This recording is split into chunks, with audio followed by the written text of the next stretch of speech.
क्या आप जानते हैं कि बाबा साहब भीमराव अंबेडकर ने सिर्फ जाति व्यवस्था ही नहीं बल्कि पूरे हिंदू धर्म को ही चुनौती दी थी? तो 1919 में उन्हें धर्म पर बोलने के लिए लाहौर बुलाया गया तो आयोजकों ने उनकी स्पीच को पहले ही पढ़कर उन्हें इवेंट में आने से मना कर दिया। लेकिन अंबेडकर का जवाब इतना जबरदस्त था कि उस स्पीच को बाद में जाति का विनाश किताब के रूप में प्रकाशित करना पड़ा। ये किताब सिर्फ एक बयान नहीं बल्कि हिंदू धर्म की जड़ें हिला देने वाली थी। अगर आपको जानना है कि क्यों अंबेडकर ने हिंदू धर्म का विरोध किया और उन्होंने आखिर में कौन सा धर्म चुना, तो ये वीडियो अंत तक जरूर देखिएगा। तो अंबेडकर के बारे में जो पहली बात लोगों को आकर्षित करती है वो है उनका धर्म और खासकर हिंदू धर्म को लिया हुआ कदम। जाति व्यवस्था के कारण अंबेडकर हिंदू धर्म के खिलाफ हमेशा रहे हैं। तो 1919 में उन्हें लाहौर में धर्म पर बोलने के लिए बुलाया गया था। लेकिन अंबेडकर के विचारों को देखते हुए उस इवेंट के आयोजकों ने अंबेडकर की स्पीच की कॉपी पहले ही मंगवा कर रख ली थी और जब उन्होंने स्पीच को पढ़ी तो उन्हें लगा कि अंबेडकर के कारण इस इवेंट में कई तरह की परेशानियां खड़ी हो सकती हैं। इस कारण अंबेडकर को उस इवेंट में आने से मना कर दिया गया। हालांकि बाद में अंबेडकर की उस स्पीच को जाति का विनाश, एनाहिलेशन ऑफ कास्ट नामक किताब के रूप में प्रकाशित किया गया, जिसमें उन्होंने यह तर्क रखा कि जाति व्यवस्था को सुधारा नहीं जा सकता। हिंदू धर्म और जाति व्यवस्था रेल की पटरी की तरह है जो अलग अलग तो दिखती है लेकिन साथ ही साथ चलती है। अंबेडकर का मानना था कि दलितों के विकास के लिए हिंदू धर्म का नाश होना जरूरी है। एक बार पेरिया की एक सभा के सामने उन्होंने भागवत गीता की भी आलोचना की थी। तो इसे देखकर श्यामदास बिरला के बड़े भाई एक दिन अंबेडकर से मिलने आए और उन्होंने बाबा साहब से कहा कि आप गीता की आलोचना करने की वजह इसके संदेश को दुनिया भर तक पहुंचाए और जहां तक जाति व्यवस्था को हटाने की बात रही तो इसका हम भी विरोध करते हैं। आप चाहे तो हम 10 लाख देकर इस मिशन में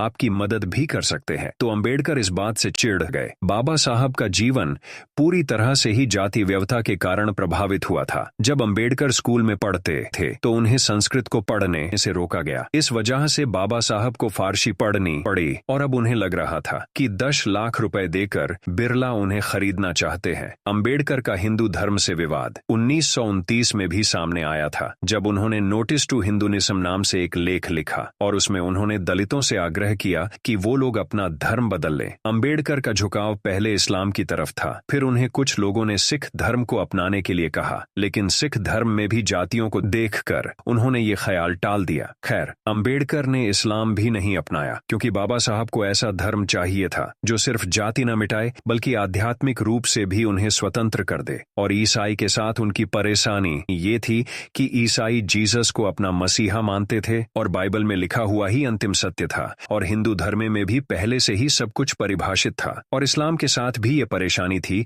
कि उन्हें मानना पड़ता कि मोहम्मद अल्लाह के आखिरी मैसेंजर या रसूल है और पुराण में जो लिखा है वही सब कुछ है। इसके विपरीत बुद्ध ने कभी खुद को भगवान नहीं कहा। साथ ही उन्होंने ये भी नहीं कहा कि उनकी बातों को कोई माने। बुद्ध धर्म में उन्होंने ये आजादी दी कि वे अपने अंदर झकते हुए अपनी तरह से धर्म को मान सकते थे और बुद्ध धर्म में कोई रूल नहीं थे। और इसके अलावा समय के साथ बुद्ध ने बौद्धों को बदलने के लिए भी कहा था, जबकि बाकी के धर्मों में जो कहा गया है उसको बाबा साहब के मुताबिक बदला नहीं जा सकता था। इसके अलावा जेंडर इक्वालिटी और कर्म का सिद्धांत जैसे पुण्य जन्म के सिद्धांत को भी बौद्ध धर्म में नहीं माना जाता था। उसने भी अंबेडकर को अपनी तरफ आकर्षित किया। बाबा साहब अपने समय के भारत में सबसे ज्यादा पढ़े लिखे आदमी थे। वे मुंबई की एल्फिंस्टोन कॉलेज में पढ़े थे और इसके बाद उन्होंने कोलंबिया यूनिवर्सिटी और लंदन कॉलेज ऑफ इकोनॉमिक्स में भी पढ़ाई की थी। लेखक पत्रकार जॉन गुंथेर बताते हैं कि जब 1938 में वे बाबा साहब से मिलने गए तो बाबा साहब के पास 8,000 से भी ज्यादा किताबें थीं। उनके मृत्यु तक यह संख्या 35,000 से ज्यादा पहुंच गई थी। अंबेडकर कभी अपनी किताबों को लोगों को पढ़ने के लिए नहीं देते थे, बल्कि अगर किसी की उनकी कोई किताब पढ़नी तो वह सिर्फ उनकी स्टडी में जाकर पढ़ सकता था।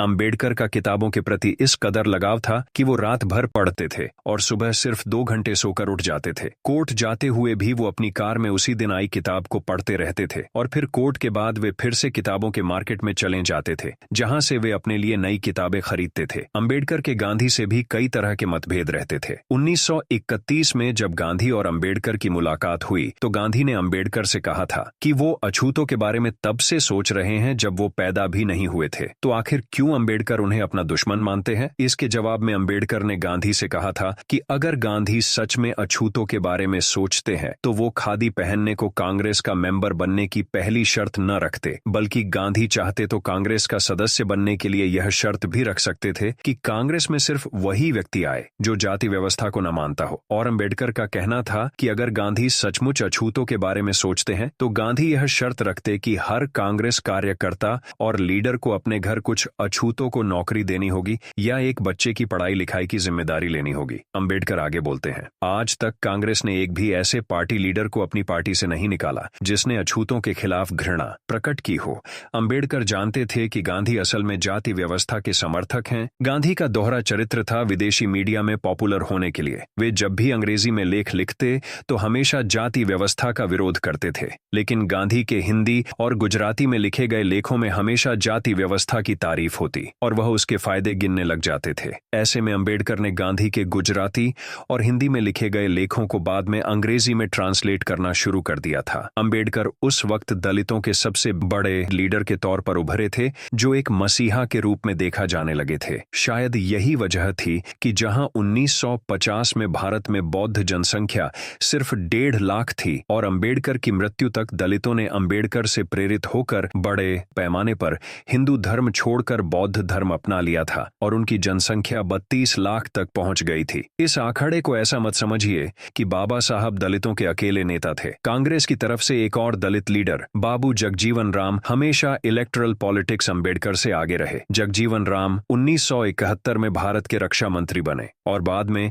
मुरारजी देसाई सरकार में डिप्टी पीएम तक रहे, जबकि अंबेडकर कानून मंत्री बनने के लिए भी काफी मेहनत करनी पड़ी थी। इसके अलावा बहुजन समाज पार्टी के संस्थापक मान्यवर काशीराम अंबेडकर की इज्जत करते थे, पर अंबेडकर को दलितों का असली लीडर नहीं मानते थे। कांशीराम के मुताबिक अंबेडकर तो विदेश से पढ़कर आए थे, जिस कारण दलितों से उनका जमीनी जुड़ाव एक समय के बाद कम हो गया था। इसलिए अंबेडकर के बारे में हर इंसान की अपनी अपनी राय है और आपकी राय हमें कमेंट में जरूर बताएं। और अगर आप ये जानना चाहते हैं कि बाबा साहब के श्राद्ध पर क्या विचार थे तो स्क्रीन पर आ रही वीडियो पर क्लिक करें और जय भीम दोस्तों।